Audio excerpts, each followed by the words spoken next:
Hello नमस्कार। आज का हमारा टॉपिक है शिक्षण, हिंदी की शिक्षण विधियाँ।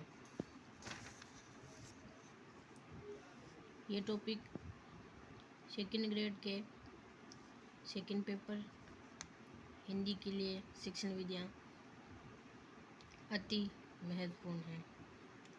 तो वीडियो को लाइक करें, शेयर करें, चैनल सब्सक्राइब करें। भाषा, आज का टॉपिक है भाषा। भाषा अपने विचारों को सामने वाले पर प्रस्तुत करने का माध्यम भाषा कहलाता है। भाषा की परिभाषाएं हैं प्लेटो द्वारा दी गई। प्लेटो कहते हैं विचार हृदय की मुख्य बातचीत है, किंतु जब यह ध्वन्यात्मक होकर होठों से प्रकट होते हैं भाषा बन जाते हैं। स्वीट के अनुसार भाषा भावों का ध्वन्यात्मक प्रकटीकरण ही भाषा है। क्रोंचे के अनुसार भाषा अभिव्यक्ति की दृष्टि से उच्चरित एवं सीमित संगठन ही भाषा है। भोलेनाथ तिवारी के अनुसार मानव मुख से निःसृत सार्थक ध्वनि समूह जिसका अध्ययन एवं विश्लेषण किया जा सकता है भाषा कहलाती है। भाषा के व्यवहार, भाषा 3 प्रकार की होती है। मौखिक भाषा, लिखित भाषा, सांकेतिक भाषा। मौखिक भाषा वे भाषा होती है जिसमें अभिव्यक्ति पक्ष, ग्रहण पक्ष, अभिव्यक्ति पक्ष। मौखिक भाषा में अभिव्यक्ति पक्ष और ग्रहण पक्ष तो होते हैं। लिखित भाषा में भी अभिव्यक्ति और ग्रहण पक्ष होते हैं, लेकिन मौखिक भाषा में वक्ता और श्रोता होते हैं। लिखित भाषा में लेखक और पाठक होते हैं। और सांकेतिक भाषा वे भाषा होती है जिसमें सैनिक नायक नायिका द्वारा प्रयुक्त की जाती है। जैसे हम कह सकते हैं कि चौराहे पर जैसे सांकेतिक भाषा लगाई जाती है ना, रेड कलर की लाइट वगैरह। भाषा के प्रकार, भाषा के प्रकार पहला प्रकार है मातृभाषा।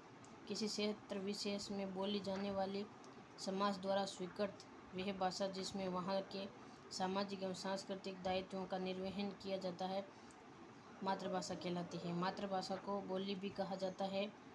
बोली उपबोलियों में विभक्त होती है। जैसे राजस्थानी बोली में मारवाड़ी, शेखावाटी, मेवाड़ी, ढूंढाड़ी, हाड़ौती, मेवाती ये उनकी उपबोलियाँ हैं। बालक का मानसिक विकास मातृभाषा में होना चाहिए, अतः प्राथमिक शिक्षण मातृभाषा में ही करवाना चाहिए। प्राथमिक शिक्षण यानी कि 1 से 5वीं कक्षा तक का शिक्षण मातृभाषा में ही करवाना चाहिए। ये एनसीएफ 2005 द्वारा भी यही बात कही गई है। मातृभाषा का अपने व्याकरण एवं साहित्य होता है।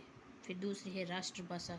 किसी भी राष्ट्र को एकता के सूत्र में बांधने एवं विभिन्न राज्यों के लोगों हेतु संपर्क सूत्र का माध्यम जो एक भाषा तय की जाती है राष्ट्रभाषा कहलाती है। तीसरी है राजभाषा। जैसे हम कह सकते हैं राष्ट्रभाषा तो हमारे भारत की कोई भी राष्ट्रभाषा नहीं है, हमारी राजभाषा हिंदी है। किसी राष्ट्र के राजकीय कार्यों के निष्पादन हेतु संविधान सम्मत भाषा राजभाषा कहलाती है। हिंदी को 14 सितंबर 1949 को भारत की राजभाषा बनाया गया। ये तीसरा पॉइंट राजभाषा। फिर है भाषा सीखने का मनोविज्ञान। भाषा सीखने का मनोविज्ञान की बात करें तो 3 प्रकार के हैं, जिज्ञासा, अनुकरण और अभ्यास। सबसे महत्वपूर्ण है अनुकरण। जिज्ञासा से बालक के मन में किसी भी भाषा को जानने की इच्छा प्रकट होती है। फिर अनुकरण के द्वारा वह सीखता है और अभ्यास के द्वारा बार बार अभ्यास के द्वारा वह अपने आत्मसातीकरण कर लेता है। तो जिज्ञासा, अनुकरण और अभ्यास भाषा सीखने का मनोवैज्ञानिक क्रम है और सबसे महत्वपूर्ण है जो अनुकरण है। फिर भाषा की विशेषताएं। भाषा की विशेषता की बात करें तो पहली विशेषता है भाषा अर्जित संपत्ति है, क्योंकि भाषा को अर्जित किया जाता है। फिर दूसरी है भाषा स्थायी नहीं होकर के परिवर्तनशील होती है, भाषा चेंज होती रहती है। भाषा सामाजिक होती है, भाषा व्यवहारिक विषय है, भाषा परंपरागत है। फिर भाषा शिक्षण के सूत्र।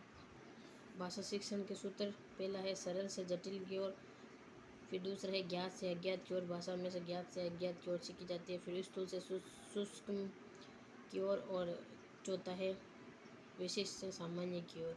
ये सभी हम कह सकते हैं चारों ही आगमन विधि की तरह हैं। देखते हैं कि हमने क्या क्या पढ़ा।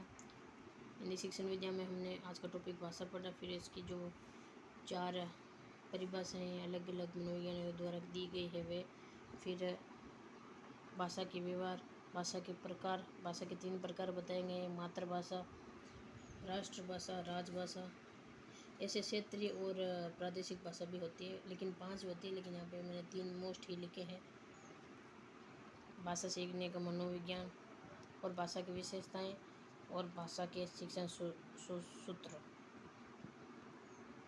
भाषा के शिक्षण सूत्र, ये आज का टॉपिक हमारा समाप्त हुआ भाषा का।